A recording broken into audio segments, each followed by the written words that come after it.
There are a lot of negative reviews going online for this movie, and going into this movie, I thought this movie was going to be crap at best. I was expecting it to be horrible, but I came out surprised. It was actually pretty good. Does it have obvious, blatant issues?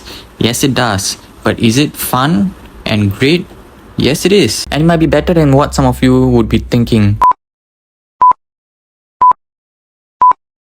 So here's a quick summary. Aquaman, or Arthur Curry, is the king of Atlantis. He's got a son now.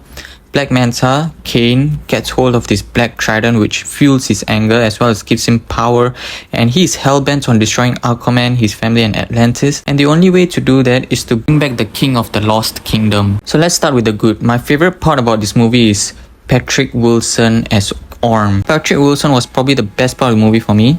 He had character development, redemption, and what's more, he accepts his fate knowing what's best for Atlantis even though he has to suffer. Really reminded me about the traditional values in storytelling. The man who wanted to be king but in the end gave it up because he knew there was someone else more fit for the role than him.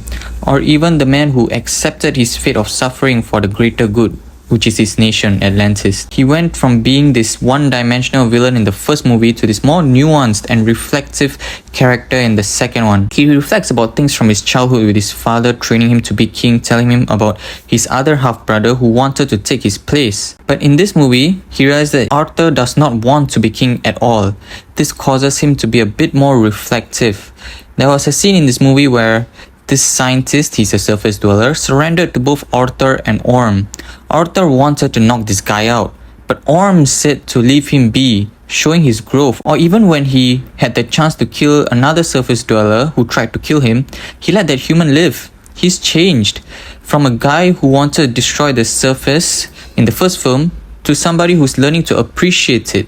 So that's probably why he was my favorite part of the movie, and the ending that they gave his character was just excellent. Then let's talk about Jason Momoa as Aquaman. Jason Momoa reprises his role once again for the title role of Aquaman, and he is just so fun and awesome. He's very energetic, and when he needs to be serious, he is. But it's mostly just being funny, and I'm fine with that. He just seems to be having fun playing the role once again. Then the world building. One thing all great sequels do is that they expand upon something from the first film, whether it be characters' past, their motivation, the themes and ideas, or even the world building. In this movie, they expanded upon the world, introducing the council, this secret illegal place where they can get information on pirates, and of course the Lost Kingdom as well, which is the title of this movie. Then I like how they explored more than one kind of villain. In this movie, we saw two different kind of villains, so I appreciate they did that. I won't go into specifics due to spoiler reason, but exploring more than one kind of villain really made this movie a bit more less straightforward for me, for which I appreciate. The set design is incredible. It reminded me a lot of Lord of the Rings, the Tower of Sauron and all that. Actually, they took some inspiration from Lord of the Rings as well in terms of storytelling. Just imagine that the ring as a trident and you'll be able to see the similarities. So you can say that Aquaman is like the Lord of the Rings of DC, I guess you could say that. I mean that in terms of storytelling and world building, not in terms of how good it is. Because let's face the facts, Aquaman is great, but nowhere near as good as Lord of the Rings was. Just wanted to clarify that. The villain Kane, or Black Manta, played by Yahya Abdul-Mateen II, hopefully I'm pronouncing their name right, was amazing.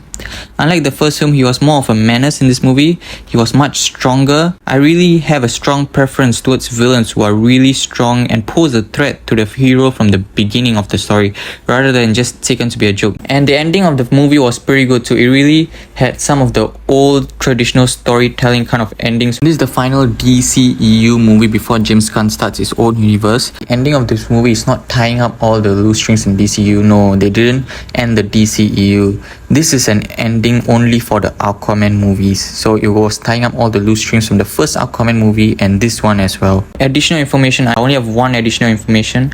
Amber Heard as Mara. Some of you may think she's only in the movie for one or two scenes because she was only in the trailer for like less than 1 second, I think. But in reality, she has much more screen time in the movie. To be specific, she was in the first and last third of the film. During the second third of the film, which was probably my favorite part of the movie, she was not in it at all.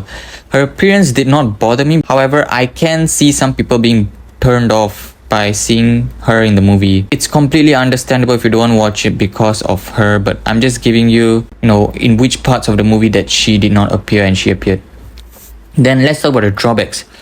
Oh boy, I have a lot to say here. First and foremost, global warming and climate change, whichever you prefer calling it. I don't have a problem with bringing this topic into this movie. However, if you're going to talk about global warming, you should at least expand upon the topic to a point where people will actually care about it in the story. In this movie, they just touch the surface of global warming, which begs the question, does it really need to be in this movie at all? Because nobody cared about it because they didn't expand upon it. In other words, bringing global warming into this movie was completely unnecessary. Then my second point, plot holes. Willem Dafoe's character is not in this movie, and in this movie I think the council said something like he died because of pollution or global warming or whatever. I can't remember what it was. Then what happened to the giant kraken in the first film? Like, with that giant kraken, so much of this problem could have been solved easily, which maybe that's why they didn't bring it here, because the movie would have ended too easily. Then my third point, the story is messy. In terms of the ideas, it's a bit messy. The conflict established at the beginning was about coexisting with humans, or should we just destroy them as they hurt our oceans? But the story does not go back into this topic at all until the end of the movie.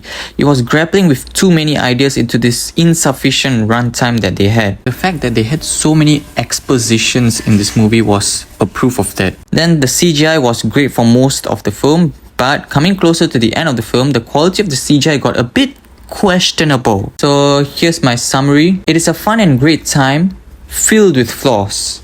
Multiple flaws. I'm going to give this film a 6.5 out of 10. If you like this video, click the like button. If you want to see more, subscribe to my channel. And see you guys next time. Guys, always the best.